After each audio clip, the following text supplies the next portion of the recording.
आज की वीडियो में हम कम से कम 6 प्राइस एक्शन को हम समझने की कोशिश करेंगे, जिसमें से एक प्राइस एक्शन ऐसा है जो आज के दिन हुआ था। तो इस वीडियो को स्किप मत कीजिए क्योंकि काफ़ी ज़्यादा इंपॉर्टेंट मैं चीज़ बताने वाला हूं, जो आपके आने वाले ट्रेडिंग सेशंस एंड आपकी साइकोलॉजी को बहुत ज़्यादा इंप्रूव करेगा। देखिए मैं एक ना छोटा सा एग्जांपल दे रहा हूँ, उसको समझिएगा बहुत ज़्यादा ध्यान से। मान लीजिए एक इंसान है, एक पर्सन है, वो मान लीजिए उसका एक वो एक्स पॉइंट पे रह रहा है, उसको मान लीजिए ए पॉइंट से होते हुए बी पे जाना है। जस्ट फॉर एग्जांपल कि आपने ट्रेन का रिजर्वेशन किया हुआ है, आपको यहाँ तक जाना है, तो आपने यहाँ किया, यहाँ से यहाँ गए, देन आपका एक चेंज ओवर है, देन आप यहाँ से यहाँ जाना है, आपका ये प्लान था। But all of a sudden क्या हुआ, मतलब आपका डेस्टिनेशन है ये, लेकिन क्या हुआ कि आपको जस्ट इन केस कुछ डिस्काउंट मिला है, कुछ हुआ या प्लान चेंज हुआ, आपने क्या किया कि फ़्लाइट ले ली।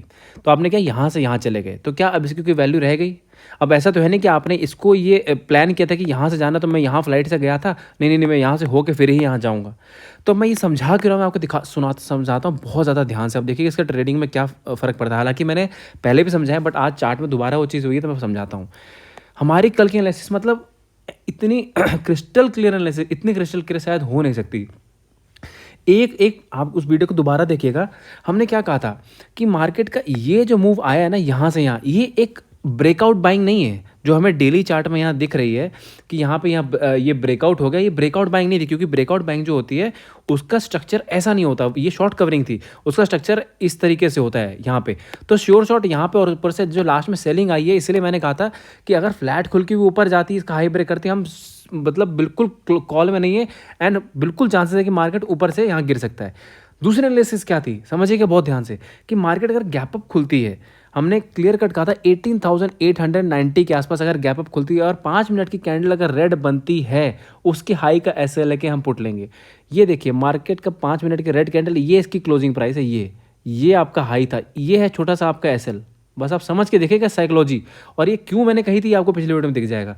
और यहाँ से इतना सुंदर ट्रेड बना, जहाँ पे हमारे टारगेट हमने यहाँ तक के बिल्कुल नहीं रखे थे, हमने यहाँ तक रखे। लेकिन अब आप ये सोचिए कि अगर आप ये बनाएंगे, ये आपका एसएल है और ये आपका टारगेट है, तो आप बताइए रिस्क टू रिवॉर्ड कितना बेहतरीन है। और जिसको एक दिन पहले प्रेडिक्ट कर पाना, ये जस्ट बिकॉज आप अगर चार्ट्स को देखेंगे, साइकोलॉजी को समझेंगे, आपको अपने आप सब कुछ समझ में आ जाएगा। दूसरी चीज़ जो मैं आपको अभी एग्जाम्पल वो XABCD वाला बताया, अब मैंने एक चीज़ कही थी कि इस पोजीशन पे 100% यहाँ पर बाइंग आएगी। उसमें हमने क्या कहा था, अब ये है हमारा एक्स पॉइंट जहाँ पे हम थे। हमने कहा कि अगर, क्यों हमने एनालिसिस की थी कि यहाँ से मार्केट को ऊपर तो एक बार जाना है, ये डेस्टिनेशन यहाँ पर है, यहाँ पे जाना है। अगर मार्केट फ्लैट या गैप डाउन खुल के यहाँ मिलती तो यहाँ तक जाना है, लेकिन मार्केट ने टारगेट पहले ही ऊपर अपना कर लिया, तो इसके लिए हमने एनालिसिस दूसरी भी की थी। इसलिए हम लोग हर ओपनिंग पॉइंट के हिसाब से डिस्कशन करते हैं। तो अगर हमने यहाँ से पुट ले लिया, आई मीन यहाँ टारगेट जो हमने यहाँ से प्लान किया था वो हमें पहले यहाँ पे मिल गया, और यहाँ से हमने करके पुट ले लिया, तो अब दोबारा आप यहाँ पे कैसे एक्सपेक्ट कर सकते कि नहीं अब यहाँ से वापस यहाँ जाएगी? क्यों जाएगी?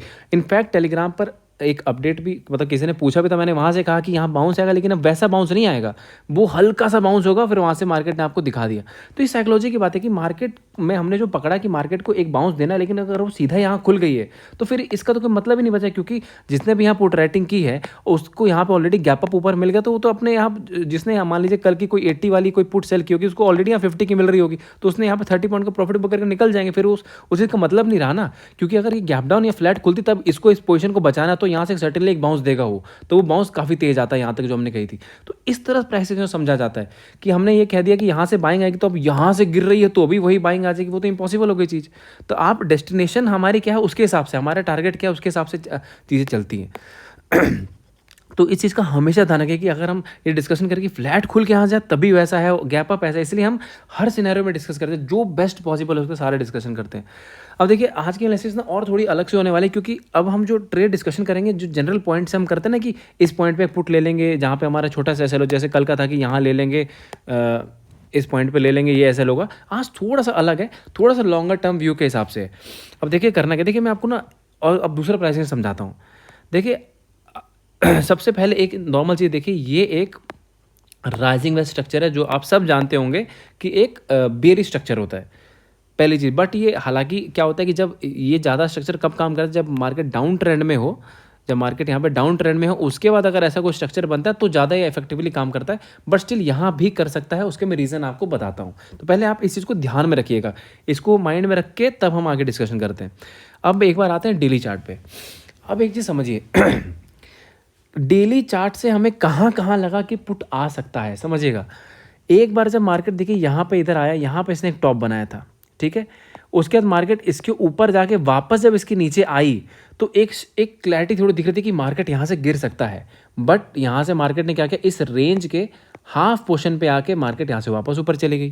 ओके, अब मार्केट ने यहाँ पे देखिए फिर से इस जगह पे एक ऐसे टॉप बनाया, यहाँ पे ब्रेकआउट दिखाया। उसके अगले दिन यहाँ पे नीचे भी गया, जहाँ हमने एनालिसिस की थी कि 730 में पुट लेंगे यहाँ पे इस दिन के लिए, और 745 पे हमारा एसएल होगा। 15 पॉइंट का एसएल था प्राइस पे, तो वो हमारा एसएल कटा था। तो यहाँ पर भी एक क्रिस्टल क्लियर था कि यहाँ पे फेकआउट करके चांसेस थे कि गिरेंगे।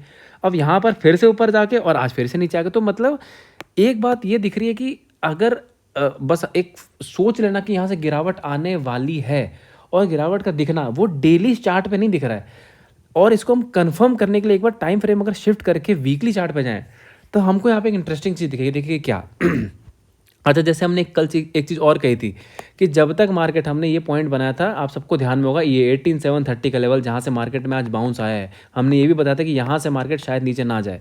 तो ये तो चलिए कल वाली बात हो गई। तो मैंने जो जैसे कह रहे थे कि डेली चार्ट में हमें उतनी क्लैरिटी नहीं मिल रही है, एक बार वीकली चार्ट में अगर हम देखें, यहाँ पर आपको उसको देख के क्या लग रहा है, आप अगर यहाँ से लेके और यहाँ तक की रैली अगर हम देखें, करीबन 4 5 6 4 10 14 दिन हो गए, इसको ना भी काउंट करें चलिए 13 दिन हो गए। इस 13 दिन की जो रैली है, जिसे मार्केट लगभग 2000 पॉइंट ऊपर आ चुका है, इसमें एक चीज़ बड़ी मस्त है कि मार्केट ने किसी भी हफ्ते अपने पिछले लो के नीचे क्लोज नहीं किया है, पिछले लो के नीचे क्लोज नहीं किया। ये लो इसके नीचे क्लोज नहीं किया, इस लो के ऊपर ही क्लोज किया। देन देखिए इस लो के ऊपर क्लोज, सारी क्लोजिंग उसके लो के ऊपर है। आज तक एक भी ऐसा कोई नहीं हुआ कि इसके नीचे क्लोज किया हो। इसका मतलब हमें पहला हिंट कि मार्केट में डाउन ट्रेंड स्टार्ट होगा या नहीं होगा, वो वीकली चार्ट से मिलेगा। जब तक मार्केट अपने किसी पिछले लो के नीचे क्लोज ना कर दे, तब तक मार्केट में अगर हम ये सोचे कि डाउन ट्रेंड आ जाए, वो नहीं आने वाला। देखिए ऐसा हो सकता है, मान लीजिए इस हफ्ते मार्केट ऐसे करके मतलब इस तरह फॉर्मेशन करे कि इसके नीचे यहाँ तक जाए और यहाँ पे कहीं आके और वापस आके वापस इसके ऊपर क्लोज कर दे, इस पॉइंट के ऊपर, तो भी हम बेरिश नहीं है। हम बेसिकली हमें बेरिश तब होंगे, आई मीन डाउन ट्रेंड में, कि मार्केट ऐसे आएगी जब मार्केट कहीं इस पॉइंट के नीचे क्लोजिंग दे दे, हमें क्लोजिंग दे देगी। तो उसके बाद क्या होगा, मार्केट थोड़ा सा अप फिर डाउन, फिर अप फिर डाउन ऐसे करके आएगी। तो इस चीज़ को अपने चार्ट पे ध्यान रखिए कि अभी बिल्कुल ब्लाइंडली बेरिश नहीं होना है। हालांकि एक दो स्ट्रक्चर है जहाँ पे मैं थोड़े से एसएल के साथ बोलूँगा, बट वीकली चार्ट ये कह रहा है कि हमें डाउन ट्रेंड में खेलने के लिए इसको वेट करना पड़ेगा कि मार्केट क्लोजिंग कर जाए।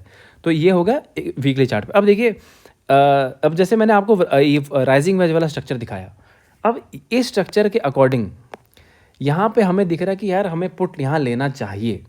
तो मैं पर्सनली ये करने वाला हूँ कि मैंने वीकली चार्ट में भी देखा, डेली चार्ट में भी, कि मार्केट अब यहाँ पे देखिए राइजिंग वेज भी बना चुका है, आरएसआई में भी बहुत तगड़े डाइवर्जेंस हैं, एंड मैं निफ्टी बैंक निफ्टी के स्टॉक्स भी देख रहा हूँ, वो भी काफ़ी स्टॉक्स जो ब्रेकडाउन कर चुके हैं। तो अब मैं पर्सनली ये करने वाला हूँ कि देखिए मैं छोटे छोटे एसएल के साथ बड़े टारगेट लेना चाहता हूँ। मेरे पहले जो टारगेट रहेंगे ये वाला पॉइंट, आप इस कैंडल को मार्क कीजिएगा। ये पॉइंट है करीबन 18,332 के आसपास का पॉइंट है ये आप देख लीजिएगा। तो मैं यहाँ तक के लिए खेलना चाहता हूँ, और इसमें अगर मेरे छोटे 15-15 10-10 पॉइंट के एसएल कटते तो मैं देते रहूँगा। मैं हर बार 10 पॉइंट दूंगा। अगर मुझे ये 400 पॉइंट खाना है, 300 पॉइंट, तो मैं कम से कम मैं बार बार करूँगा। अब कॉल मैं अभी यहाँ पे नहीं लूँगा। देखिए पॉसिबिलिटी है कि मार्केट ने अगर इसके बीच में यहाँ पे मोमेंटम किया तो हो सकता है एक बार और यहाँ तक चले जाए, बिल्कुल हो सकता है, बट मैं यहाँ के लिए कॉल लेने नहीं वाला हूँ। यहाँ मिल जाएगी मैं पुट ही लूँगा। मैं यहाँ हर जगह एसएल देने को तैयार हूँ, बट मैं यहाँ अब पुट लूँगा एंड लंबे पोजीशन के लिए बैठूंगा। हमने अब तक पिछले इतने ट्रेडिंग डेज में कभी भी बिल्कुल इस तरह की कोई बात नहीं कि हम इनफैक्ट स्विंग के साथ खेल रहे थे। हम यहाँ से कॉल भी ले रहे थे, पुट ले रहे थे, कॉल ले रहे थे, पुट ले रहे थे, इस तरह ट्रेडिंग चल रही थी। लेकिन अभी यहाँ पर हम थोड़ा सा एक साइड बायस होकर ट्रेडिंग करेंगे। बायस होंगे इन द सेंस कि छोटे एसएल के साथ, जो हमने कल कहा था सोटा लॉस। तो अब यहाँ पे करना क्या है हम इसको 5 मिनट पे एक बार देखने की कोशिश करते हैं। अच्छा एक बार आवरली चार्ट पे कि मार्केट मान लीजिए अब हमें करना क्या है कि गैप डाउन खुलती है और इस पॉइंट के नीचे खुलती है, तो यहाँ पे चांसेस कम है कि मार्केट डायरेक्टली ऐसे गिर जाए, क्योंकि इस पॉइंट से बाइंग बड़ी तेज़ आई थी। तो अब समझिएगा बहुत ध्यान से कि अगर यहाँ पे हमको गैप डाउन मिलके या फ्लैट खुल के टूटती है तो मैं चाहूँगा कि मैं थोड़ा सा वेट करूँ, यहाँ से आने के थोड़ा सा ही वापस इसके आसपास कहीं आए, यहाँ पे 2-3 कैंडल ऐसे ऐसे बन जाए इसके आसपास, तो एटलीस्ट तब मेरे पास एक एसएल हो जाएगा। मैं यहाँ पे कहीं एसएल लगा के, छोटा सा एसएल लगा के पुट में बैठा रहूँगा। एसएल कट जाएगा, कॉल में बिल्कुल कन्वर्ट नहीं करूँगा। हो सकता है मार्केट यहाँ से यहाँ चली जाए, लेकिन मैं इसके लिए ट्रेड नहीं लेने वाला हूँ। ये एसएल कट गया तो वापस कहीं यहाँ पे कहीं आ जाएगा इस पॉइंट 850 के आसपास, तो मैं अगेन यहाँ कहीं पुट ले लूँगा इस हाई के एसएल के साथ, और फिर से मैं नीचे के लिए ही बैठा रहूँगा। ये होगी पहली चीज़, बहुत सिंपल। अब आते हैं 5 मिनट के चार्ट पे। ये देखिए 5 मिनट के चार्ट पे मैं एक चीज़ करूँगा। अब देखिए, अब ये कल होगा कि नहीं होगा पता नहीं, लेकिन बट मुझे थोड़ी सी कुछ पॉसिबिलिटीज़ दिख रही है, तो मैं इसलिए थोड़ा आपको बता रहा हूँ। यहाँ पे मुझे एक चीज़ दिख रही है कि अगर मार्केट ऐसा करे, क्योंकि मार्केट को चाहिए लिक्विडिटी, लोगों को कॉल में बिठाना है, तो अगर ये ट्रेंड लाइन आपको ऐसे दिख रही होगी एंड ये थोड़ा रफ आपको ऐसा दिख रहा है, अगर मार्केट ऐसा कहीं फ्लैट खुल जाए, और ऐसा कर तो बेस्ट हो जाएगा, फ्लैट फ्लैट खुल के इसी के बीच में टाइम पास करे और ये ट्रायंगल सबको दिख जाएगा और उसके बाद ये ऊपर निकले, तो मैं कॉल नहीं लूँगा। मेरे से मिस हो जाए यहाँ तक पहुँचा, कोई दिक्कत नहीं, क्योंकि मैंने daily, weekly, hourly time frame हर एनालिसिस में मुझे पुट दिख रहा है। तो अगर ये ऊपर जाता है और यहाँ पे, क्योंकि जब यहाँ पे मार्केट को लिक्विडिटी मिल जाएगी, क्योंकि यहाँ पे तो अभी कोई कॉल लेगा नहीं, जब ये ट्रायंगल बनने के बाद यहाँ पे ब्रेकआउट होगा तब यहाँ पे सब कॉल लेंगे, और यहाँ ऊपर जाने के बाद कहीं से भी घूम के और ये इस पॉइंट के नीचे आया, और ये क्योंकि लिक्विडिटी लेने के बाद अगर ये आया तो जिस स्पीड से गिरेगा ना, तब ये करेक्शन नहीं होगा, तब आएगा क्रैश। ये इतनी ज़ोर से गिरेगा कि हो सकता है कि एक ही दिन में आपको 18,330 भी मिल जाए, बिल्कुल हो सकता है। इसलिए मैं इस चीज़ को मैं छोड़ने के लिए तैयार हूँ, मेरे से यहाँ 100 पॉइंट छूट जाए, लेकिन मैं श्योर शॉट अगर इस तरीके से होता है मार्केट जस्ट इन केस, तो मैं जैसे ही इस पॉइंट के नीचे ऊपर से आने के बाद वापस आती है, तो मैं जैसे मान लीजिए ये पॉइंट लगभग 18,770 के आसपास है, अगर इसके नीचे आती है मैं 790 का 780 का यहाँ पे कहीं छोटा सा ऐसे लगा के और पूरे टारगेट के लिए बैठा रहूँगा। देखते कहाँ तक हमें मार्केट टारगेट देता है, या तो 10 पॉइंट का ऐसे ले लेगा, चाहे टारगेट दे देगा। एक ही हो गया एनालिसिस। फिर अभी क्या है कि जैसे मैं अभी गैप अप खुलने के सिनेरियो में मैं पुट लेने के लिए रेडी हूँ, बट उसमें मेरा एसएल बढ़ा है, तो जो एसएल ले सकते हैं कि मान लीजिए कि 810 खुल गया, 820 खुल गया, यहाँ पे कहीं अगर गैप अप खुल जाता है, तो मैं इस कंडीशन में अगेन मैं कहीं 850-60 के आसपास का एसएल लगा के मैं फिर से इस टारगेट के लिए बैठूंगा। एसएल कट जाएगा, मैं ट्रेडिंग से निकल जाऊंगा, वापस मार्केट अगेन अगर फिर से 820 830 के नीचे आते मैं फिर से पुट लूँगा। तो बेसिकली मैं छोटे छोटे एसएल इस पॉइंट पे देने के लिए तैयार हूँ। मैंने इस एनालिसिस में यहाँ पे एसएल बताया, अगर यहाँ कहीं खुलती है तो इस पॉइंट के आसपास 850 860 के आसपास यहाँ पे कहीं एसएल लगा के मैं पुट लूँगा। अगर मार्केट गैप डाउन खुलती है, जो मैंने ट्रेंड लाइन आपको यहाँ पे दिखाई, तो इधर कहीं अगर यहाँ पर रुकती है मार्केट, तो अगेन छोटा सा एसएल के साथ फिर से ट्रेड लूँगा। यहाँ पे एसएल कट जाता है, वापस मार्केट नीचे आता है, मैं फिर से पुट लूँगा। बेसिकली अभी मैं कॉल अवॉइड करूँगा। मुझे यहाँ पे जो दिख रहा है, मैं बड़े टारगेट के लिए बैठना चाहता हूँ। एंड आप इस एक्सपायरी का भी ट्रेड ले सकते हैं, बट आई वुड प्रेफर कि हम थोड़ा अगले एक्सपायरी में लें, एक लॉट में लें, तो उसमें क्या प्रीमियम डीके भी कम होता है, तो यहाँ पे एसएल और भी छोटे छोटे पड़ेंगे। जैसे हो सकता है अगर इस एक्सपायरी में आपको 15 पॉइंट का एसएल आपके ऑप्शन प्रीमियम पड़े, तो हो सकता है नेक्स्ट एक्सपायरी में आपको 10 पॉइंट का 7 पॉइंट का पड़े। तो इसलिए एसएल को आप अगर आप कंट्रोल में रख लेंगे तो हो सकता है आप इतना बड़ा टारगेट भी अचीव कर लें। और देखिए, इतनी अच्छी एनालिसिस कर रहा हूँ मैं आपको, कल भी मैंने इतना बेहतरीन प्राइसिंग समझाया। आपको पसंद आता है प्लीज़ इसको, चैनल को शेयर कीजिए, लाइक तो ज़रूर कीजिए। Thank you so much.